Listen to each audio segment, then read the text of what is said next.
हमारे देश में क्या इससे पहले प्रधानमंत्री एयर इंडिया के विमान पर सफर नहीं करते थे? सब करते थे। लेकिन इन्होंने हजारों करोड़ रुपए का एक अपने लिए स्पेशल हवाई जहाज खरीदा, जनता के पैसों से खरीदा। ये वही रथ है, जैसे रथ पे रावण सवार होकर आया था, आज उसी रथ का इस्तेमाल नरेंद्र मोदी कर रहे हैं।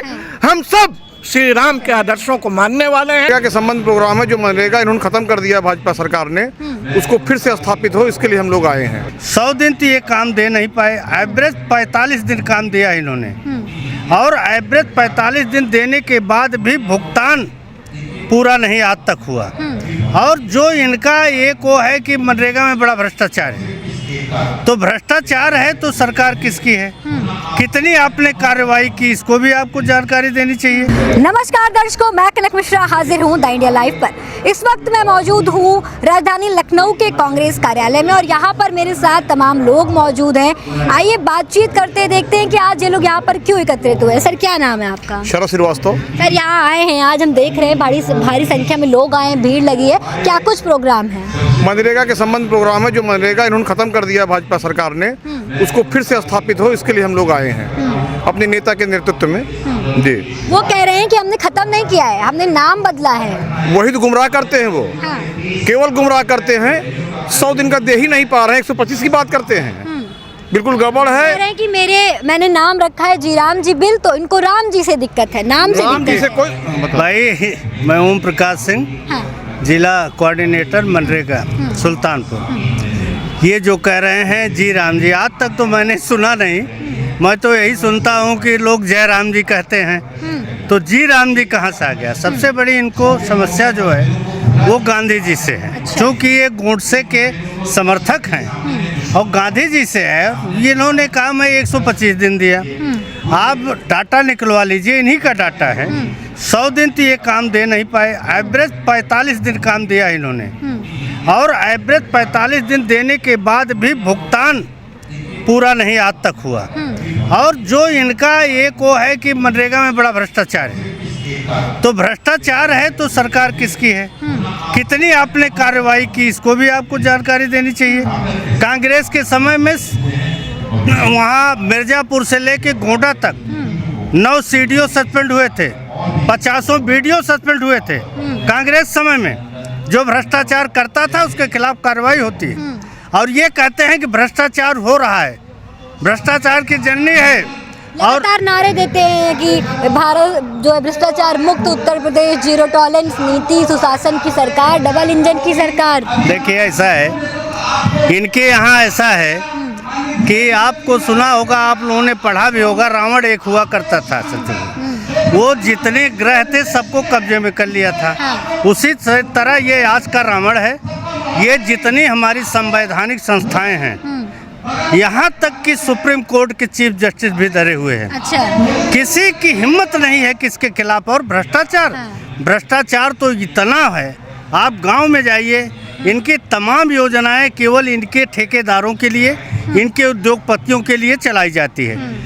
जल मिशन, स्वजल मिशन जो है, अभी ये अमृत जल पिलाने की बात करते थे, हर जगह टंकी तैयार हो गई, आज तक एक भी शुरू नहीं हुआ, चक्रोड फटे पड़े हैं। तो ये भ्रष्टाचार इनका इतना बड़ा है कि जिस दिन इनकी सरकार गई उस दिन ये पता चलेगा कोई इनके बाहर ही नहीं रहेगा भ्रष्टाचार के, उसमें सभी भ्रष्टाचार में लिप्त हैं। और ये गांधी जी और जो हमारे मनरेगा मजदूर हैं उनके खिलाफ इनकी एक साजिश है। और ये हम कह रहे हैं इसको बदलने की क्या ज़रूरत है, इसमें आप सुधार करते। और ये कहते मैंने योजना लाई, हम तो कानून लाए थे, अधिकार था, और ये योजना की बात करते हैं। ये 10% जब हमारे यहाँ 90% केंद्र से आता था तो सरकारें काम नहीं करवा पाती थी। अब ये 10% जो है 40% कहाँ से देंगे? तो ये पर आप लेके आए हैं, ये क्या है जरा दिखाइए। ये देखिए, हमारा जो है ये है, इसी में सब कुछ है जी।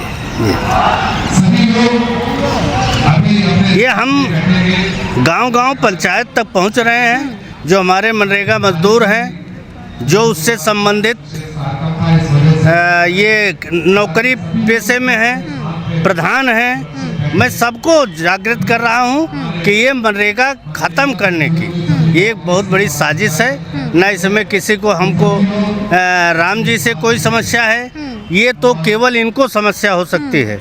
जय राम जी को जी राम जी इन्होंने कहा, भाई हम लोग कहीं भी जाते हैं औपचारिक रूप से जय राम जी करते हैं, और ये जी राम जी ये मेरे समझ में कुछ आ नहीं रहा जी। अब ये बताइए कि हाँ आप लोग इकट्ठा हुए कार्यक्रम कर रहे हैं, अगर उनकी आपकी बात नहीं सुनी जाएगी तो आप लोग क्या करेंगे? हम लोग अभी तो अनवरत है, जब तक ये रोल बैक नहीं होंगे तब तक हम लोगों का वो होगा। अभी क्या, अभी तो हम लोग गांव-गांव चौपाल ये इकट्ठे इतना करेंगे कि हर आदमी त्रस्त है।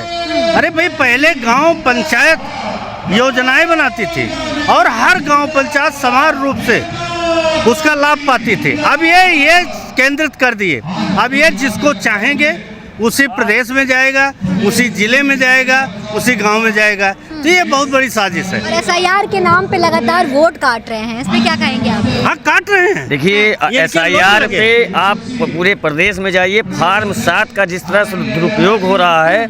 हम लोग सुल्तानपुर जनपद से आते हैं, अभी हम लोग यहाँ कार्यक्रम में इतना फ़ोन आ रहा है कि जो है बैकवर्ड SC मुस्लिम इनका वोट काटने के लिए इनको निर्देशित किया गया है, और इतनी मतलब फर्जी नामों से 200 नाम। अच्छा, मतलब बैकवर्ड के वोट ज्यादा कट बैकवर्ड रहे हैं। SC मुस्लिम जो इनके वोटर नहीं है, जो इनका जो है इस बार जवाब देने के लिए तैयार हैं, उनका ये वोट काट दे रहे हैं, क्योंकि ये वोट चोरी से सत्ता में आए हैं और इनको डर है कि अगर इस बार जो है वोट जो है इनका सही रहा तो फिर आपके जो है नेताजी उन्होंने वोट चोरी के खिलाफ धरना प्रदर्शन किया, यात्राएं निकाली, लेकिन बिहार में फिर सिमट गई कांग्रेस, तो क्या उत्तर प्रदेश में क्या अब होगा? देखिए ये सिमट तब गई थी, SIR जब शुरुआत हुई थी तो बिहार में मात्र 1 महीने का समय दिया गया था। उसी 1 महीने में जो है इन्होंने इतनी गड़बड़ियाँ की थी। हम कितनी भी मेहनत कर रहे हैं, राहुल गांधी पूरे देश में कितनी भी मेहनत कर ले, हम सफल तब तक नहीं होंगे। वोट कट गए। और ये निर्वाचन आयोग के जो मुख्य निर्वाचन आयुक्त हैं ज्ञानेश कुमार जी, इन्होंने जो है भाजपा के एजेंट की तरह काम किया।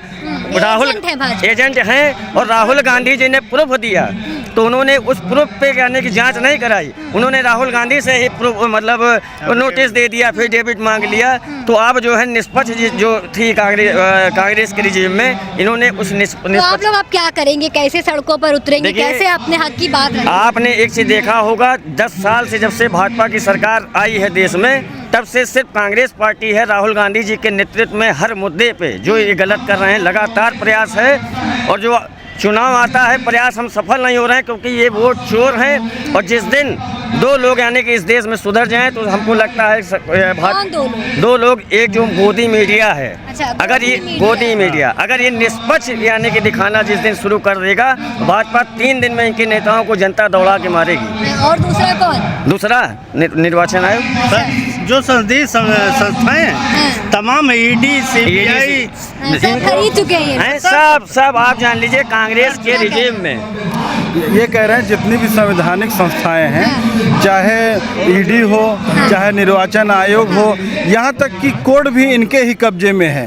जब ये लोग समझ लीजिए सत्ता पे जो बैठे हैं नेता नहीं है, ये अपराधी की तरह पिक्चरों में देखते होंगे जैसे कि ये लोग सारे चीज़ कैप्चर करके चलते हैं। अगर ये खुलेआम नोट बांट रहे हैं, खुलेआम योजनाएं, बताइए आचार संहिता के दौरान योजनाएं चल रही हैं, सबके खाते में जा रही हैं, और वोट भी कट रहे हैं, तो कौन जीतेगा ये बताइए? सिर्फ 1 महीने के लिए गोदी मीडिया बंद कर दी जाए और निष्पक्ष, बिल्कुल निष्पक्ष ही अगर बात हो तो इनका सारा जितना भी भ्रष्टाचार है सब उजागर हो जाएगा और चौराहे पे इनकी थूथू होगी। और 1 महीना नहीं लगेगा कि जेनजी से लेके बेरोजगार, गरीब, OBC सब, चूँकि इन्होंने OBC का भी हक मारा, अभी लेखपाल की भर्ती निकली थी, इन्होंने देखा 700 कुछ 12 पद जो हमारा संवैधानिक अधिकार था 27%, उसको उससे भी कम कर दिया। और शिक्षक भर्ती घोटाला देख लीजिए, 69,000 शिक्षक भर्ती घोटाला में ये 20,000 से ज़्यादा शिक्षकों की, OBC शिक्षकों की, ST की, SC की खा लिए हैं। हम लोग पिछड़ा वर्ग विभाग से हैं, कांग्रेस मोहसिन सलीम प्रदेश महासचिव हैं, हम लोग तो बराबर इसके ऊपर लगातार दे रहे हैं। लेकिन UGC भी एक सुनियोजित साजिश थी, एक जाति के दूसरे जाति से लड़ाने के लिए। न इनको UGC पारित करना था और ना ही किसी को लाभ देना था। हजारों साल से मनुवादी व्यवस्था का जो शिकार होती आई है, उनको शिकार हमेशा होना पड़ेगा। जब तक इस तरह का कोई आएगा नहीं, जब तक राहुल गांधी जी अगर आते हैं तो वो समान की बात करते हैं, चाहे सवर्ण हो, चाहे ओबीसी हो, एसटी हो, आदिवासी, सबके हक की बात करते हैं। और राहुल जी आएंगे तभी व्यवस्था सुधरेगी। इन्होंने व्यवस्था को पूरी तरह से छिन्न भिन्न कर दिया है और देश को लूट लिया है। और इसके अलावा के खिलाफ इन्होंने काम किया है। यूजीसी का जो ड्राफ्ट था वो सुप्रीम कोर्ट का जो एक दिशा निर्देश था सरकार को, वो ये था कि चूंकि बेमिला वगैरह के कांड के बाद कि दलित सुरक्षित हों, उनके लिए कोई ऐसी ओलाई, तो उस ड्राफ्ट में ये था कि दलित जो है, दलित के खिलाफ अगर कोई अत्याचार होता है तो उस पर कार्रवाई हो, अगर झूठा कोई किया है तो उसके खिलाफ भी कार्रवाई हो। लेकिन इन्होंने चेंज कर दिए कि झूठा किया होगा तो कार्रवाई नहीं हो। नहीं, अब इसमें इन्होंने क्या किया, एक मैसेज कन्वे, इनको पता था होने वाला नहीं है, तो इन्होंने एक मैसेज कन्वे किया, एक को हटा के एक ओबीसी को जोड़ दिया। नीयत साफ नहीं, इनकी नीयत साफ नहीं है, केवल एक कि और अपने ही आदमी को सुप्रीम कोर्ट भेज के अच्छा। उस पर स्टे करवा दिया। अपने सब, हाँ, सब बिके हुए हैं, सब डरे हुए भाजपा हैं, पार्टी किसी की सगी सब नहीं डरे हुए हैं, सब न बिके ये हुए हैं। अगड़ों की सगी है, न ये पिछड़ों की सगी है। ये सिर्फ दो लोगों के सगे हैं, वो है अडानी और अंबानी। उसके अलावा देश में किसी की सगी नहीं है। सब बेच दिए हैं। हैं, सब बेच दिए हैं। दो लोगों को उन्होंने दे दिया, चलो खाओ लूटो और ऐश करो, जनता को जो है बर्बाद। किसी भी जिले में जाइए, गुजरात के ठेकेदार हावी हैं। जहाँ जाइए अडानी का, वहीं मिलेगा गुजरातियों का। जैसे आप और गैस देश में पाइपलाइन लोग नहीं बिछाने की बात हो, सरकार HCL, वो क्या नाम है, ONGC थी, वे भारत पेट्रोलियम था, उनको ना ठेका दे के सिर्फ अडानी और अंबानी को ठेका दे, खास तौर पे अडानी को ठेका दे रहे हैं। और जब एक ही व्यक्ति को सारा दे देंगे, अभी इंडिगो एयरलाइंस का मामला हुआ था, राहुल जी ने कहा था कि जब एक ही लोगों को सब कुछ दे देंगे कल के कोई बात हो जाएगी। उन्होंने बहुत पहले कहा था, और जब हुआ नहीं, 70 हज़ार के टिकट, 1 लाख रुपए का टिकट लखनऊ से दिल्ली तक बिका है। आप खुद इसकी गवाह होंगी कितनी परेशानियां हुई। जब तक देश लूटने वाले सत्ता पे बैठे रहेंगे तब तक देश लूटता रहेगा। गरीब, आदिवासी, अल्पसंख्यक और जो सवर्ण गरीब हैं वो भी लूटे जा रहे हैं। हर किसी के वो विपक्ष आप क्या में। कहेंगे मनरेगा पे? जी देखिए, मेरा नाम मोहम्मद हामिद रायनी है, मैं कांग्रेस का प्रवक्ता हूँ सुल्तानपुर। भाजपा और RSS हमेशा श्री राम के नाम का दुरुपयोग करती है। उनको श्री राम में आस्था नहीं है, उनको सिर्फ सत्ता पाने में आस्था है। और गोस्वामी तुलसीदास जी ने रामचरितमानस में एक दोहा लिखा है, रावण रथी बिरथ रघुवीरा, देख विभीषण भयो अधीरा। युद्ध के मैदान में जब श्री राम पैदल थे और रावण रथ पे सवार होके आया, तो लक्ष्मण जी ने कहा कि भैया ये तो जो है, विभीषण जी ने कहा कि ये जो है रथ पे सवार होके आया है, श्री राम आप पैर नंगे पैर हैं। तो श्री राम ने कहा मैं सत्य के साथ हूँ और वो असत्य के साथ है, मैं न्याय के साथ हूँ और वो अन्याय के साथ है, उसकी हार होगी और सत्य की विजय होगी। इसी तरह आज रावण जैसे दंभ में, अहंकार में जिस तरह से नरेंद्र मोदी और पूरी भाजपा डूबी हुई है, उनका दंभ और उनका अहंकार टूटेगा। और श्री राम के आदर्श पर जो हमारे राहुल गांधी जी पैदल चल रहे हैं, किस आदमी से मिल रहे हैं, हजारों किलोमीटर की यात्रा कर रहे हैं, गरीबों का दर्द जान रहे हैं, श्री राम के आदर्शों पे चलने वाले राहुल गांधी जी की और कांग्रेस की विजय होगी। ये चाहे जितना अहंकार अपना लें, हजारों करोड़ों। आपको मैं एक चीज़ बता रहा हूँ, हमारे देश में क्या इससे पहले प्रधानमंत्री एयर इंडिया के विमान पर सफ़र नहीं करते थे? सब करते थे। लेकिन इन्होंने हजारों करोड़ रुपए का एक अपने लिए स्पेशल हवाई जहाज खरीदा, जनता के पैसों से खरीदा। ये वही रथ है, जैसे रथ पे रावण सवार होकर आया था, आज उसी रथ का इस्तेमाल नरेंद्र मोदी कर रहे हैं। हम सब श्री राम के आदर्शों को मानने वाले हैं।